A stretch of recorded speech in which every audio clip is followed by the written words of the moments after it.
I grew up with Ronald Reagan. Basically, my father was a huge fan. I remember being in the car in '64 on our way to Galveston when he gave the speech, which we heard on the radio, and my father was banging on the dashboard, to get him Ronnie and stuff. And that was, when he switched parties in '64, Yeah. and went on campaign for Goldwater. In the meantime, that was my first real awareness of him. Before that, I had an awareness of him as the guy who sold Boraxo soap on TV on Death Valley days, and also as an actor. But he was all. I voted for Ronald Reagan when I think I was 20 something at the time, and came home, and my roommate, who was, really, from the hippie generation, said, "Who'd you vote for?" I said, "Ronald Reagan." And he said, "You were kicked out of the hippies." That was the end of that.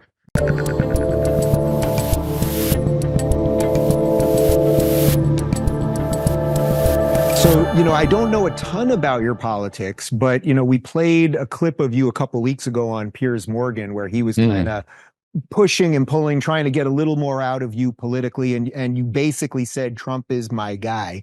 Do you feel that that's still tough to do in that town, to be able to say that and feel like you're going to still get work and all that? Like I said, I think things have started to change, and they needed to change.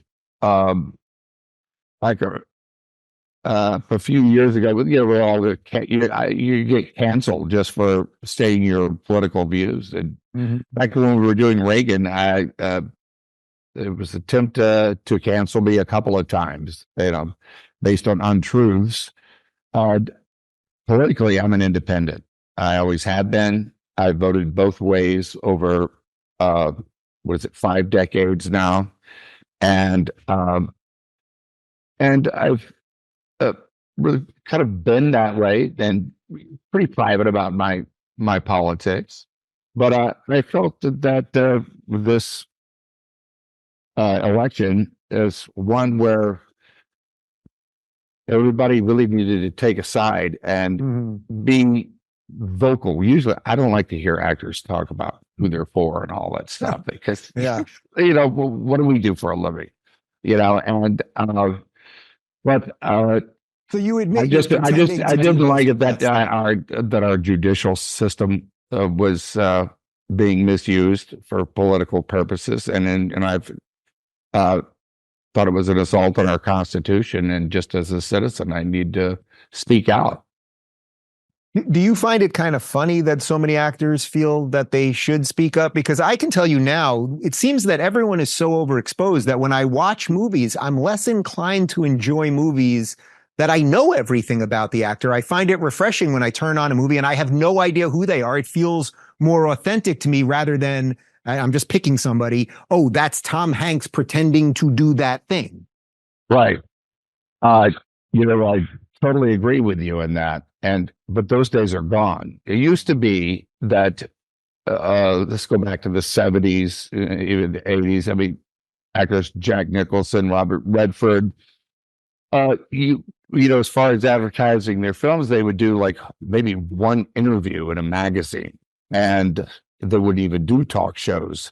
You barely knew anything about them, and that's really what makes movie stars, because as an audience member, you could watch that film and you could imprint onto that actor your own feelings about that. That's not possible. Social media completely ruined that, I think, or ruined it. Well, it changed it. There was no going back.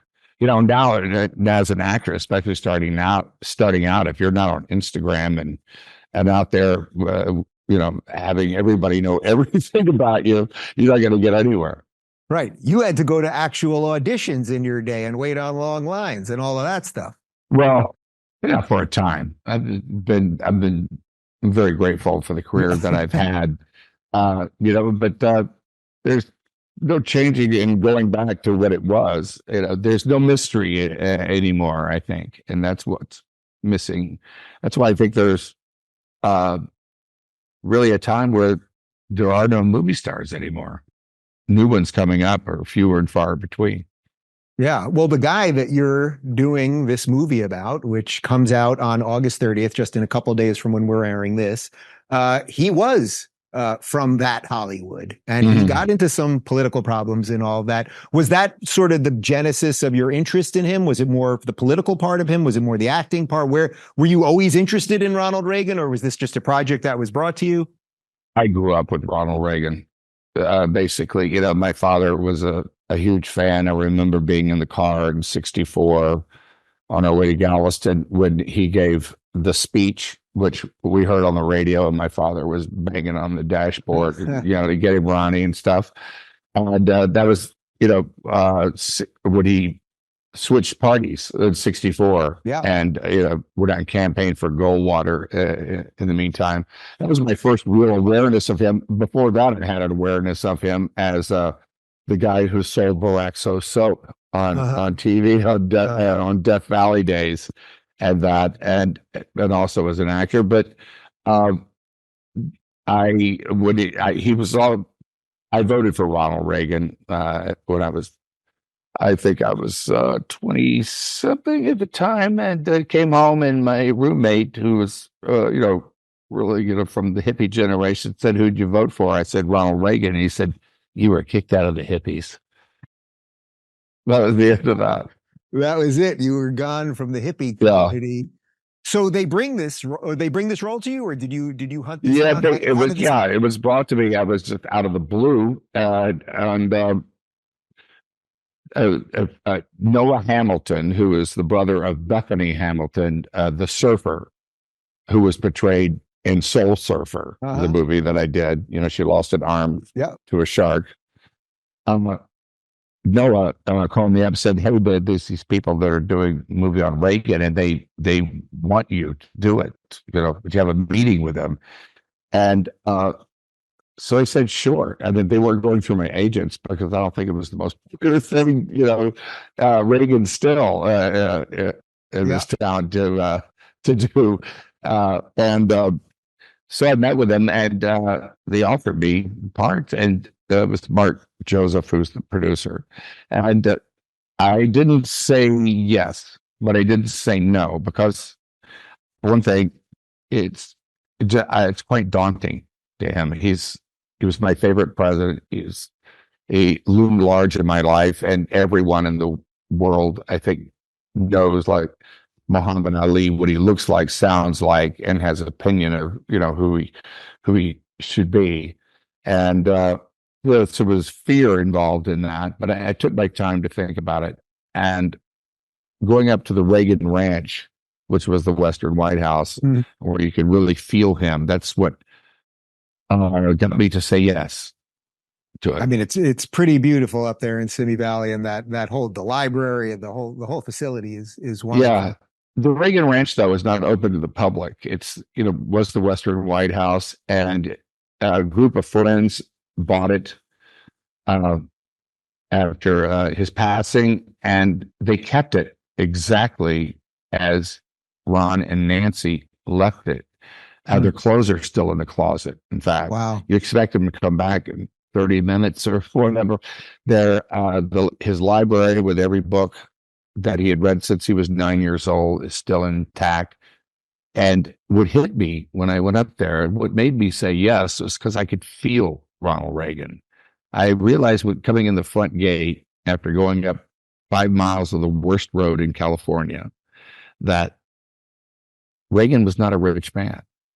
And Reagan was also a very humble man. He and Nancy, they had a king-size bed, but it was 2 single beds that were zip-tied together. And they had a little basket there with a note from Nancy how to operate the television with the 3 remotes, they go kapong, kapong. Yeah. And it's very, very simple. The house is not even 1,100 square feet. And wow. This is where the Queen came to visit, Queen of England, and came to visit. And very, very humble really unassuming man in a way.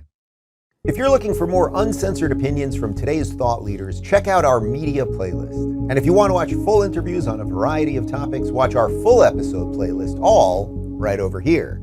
And to get notified of all future videos, be sure to subscribe and click the notification bell.